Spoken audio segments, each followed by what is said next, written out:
Now, why are games in here? Well, there are a lot of beautiful games with great storytelling, and they can bring you in other worlds. Through games you can visually construct fantasy worlds, which you can explore and which you can feel the edges of these new digital worlds. And it helps stretching your default thinking. It can show you new routes, new possibilities. And some games even change the rules of how we normally do things. And other games show us how the future of movies could look. As you can see in this example. So you have your joystick in your hand, you're just playing this game, and you see an opponent, you shoot the opponent, and then you're being attacked. And now you just need to press a button a few times. And when you've succeeded, this entire cutscene that you see here, you're not controlling this. This just plays out in front of your eyes. And now you're playing again. So I think that movies could evolve more into these kind of action-packed stories where you control a few parts of the scene. You good? Great. Floor it. How do we get the sail? We just keep heading downhill. Brilliant. Nick, more of them. Shit.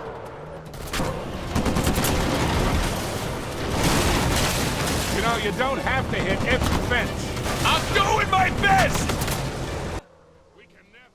In this game, by Journey, the rules aren't really fully defined. Is there a goal? Is there a mission? It's not really clear. But this gives very interesting room to play around and to explore.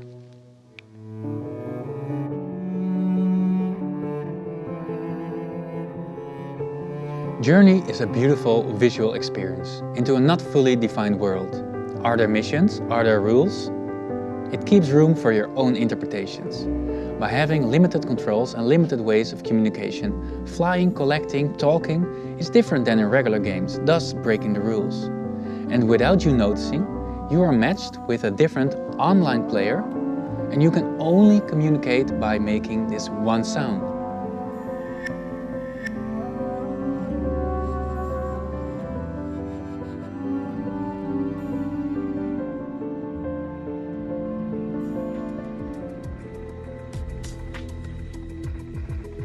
In the game Fortnite, which has been played by 75 million people, they experience an ever-changing world. And in this game, you are exposed to changes that you could not anticipate. Right now, we're looking at content from the streamer Ninja, who's just playing the game. But what I found most important and most interesting is the following. Right here you see just a small part of the map. And then suddenly at one moment there was an ice age, and this part of the map is underwater and under the ice. So an unexpected, not to be anticipated change in the scenery. And this happens all of the time, as you can see in this scene as well.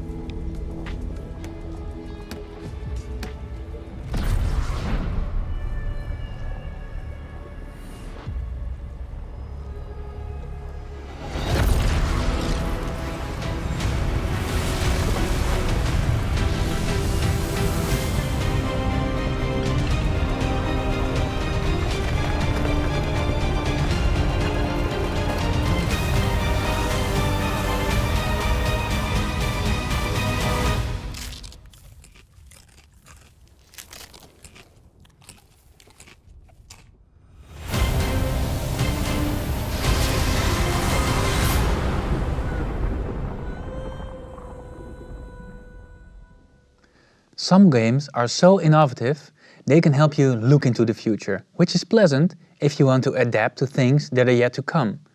I think this has something to do with that the people who build these games, that they are digital natives.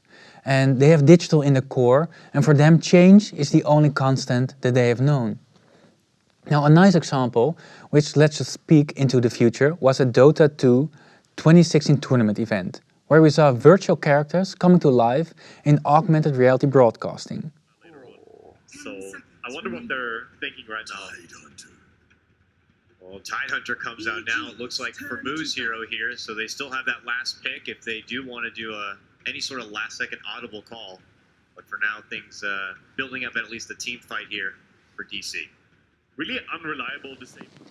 Now, did you know that people watch Dota 2 around 30 to 50 million hours a month? And that some individual players have 61 million views a month on just one stream? Another interesting thing we can learn from Dota 2 has to do with their so-called compendium. During tournaments, players can purchase a virtual book, the compendium. This contains game insights, special items, and it allows you to make predictions. 25% of the $10 payments gets added to the prize pool. The prize pool, which is used for esports tournament, has surged since the international began in 2011. So they started with 1.6 million and now they're almost at 25 million. Yes, nearly 25 million for a single tournament. So this is both a new revenue stream and engagement. Pretty smart, right? So learn how esports is making money, borrow business models, learn how gaming has different forms of engagement, or how new ways of storytelling could emerge.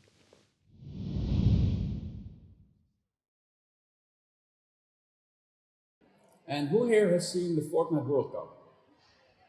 Show of hands. Okay, it's like 5 or 6 of you.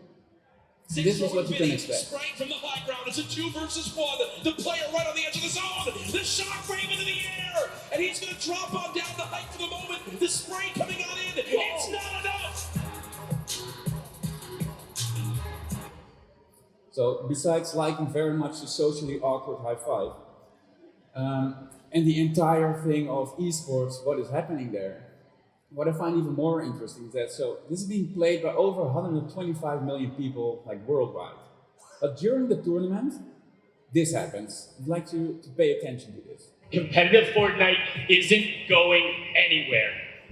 Once Season 9 wraps up and we move into our next season, we'll be debuting the Fortnite Championship Series. This will give players a chance to compete against the best of the best, where every single result matters. The leaderboard to track results over the course of the season.